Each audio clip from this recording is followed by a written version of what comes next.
சட்டு புட்டுன்னு பேகெல்லாம் கெட்டிக்கிட்டு எங்கே கிளம்பியிருக்கோன்னு பார்த்தீங்கன்னா, அம்மா புது ஊருக்கா? யாராவது ஒருத்தராக சொல்லுங்கள்.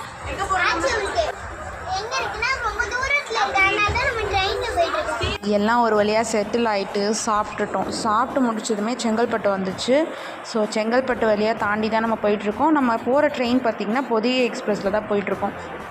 போகிற வழியெல்லாம் ஒரே அலப்பறை. எல்லோரும் சித்தி வந்து மருதாணி அரைச்சி எடுத்துகிட்டு வந்திருந்தாங்க.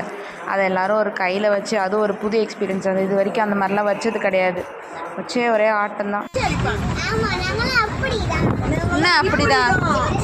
ஸோ மார்னிங் பார்த்திங்கன்னா நம்ம 5 o'clock வந்து ரீச் ஆகிட்டோம் ஸ்ரீவில்லிபுத்தூர்.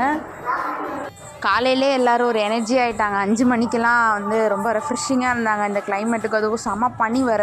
ஹலோ காய்ஸ், ரெடி பேர் சட்டை குழந்தைங்க போகிற ட்ரெஸ் போட்டிருக்கேன். ஏன் சுண்டு வரல பிடிச்சிட்டு வர? இதுக்கப்புறம் என்ன நடந்ததுன்றதை நான் பார்ட் 2 வீடியோவில் உங்களுக்கு ஷேர் பண்ணுறேன். நம்ம சேனலை மறக்காமல் சப்ஸ்கிரைப் பண்ணிக்கோங்க. டாடா பாய்.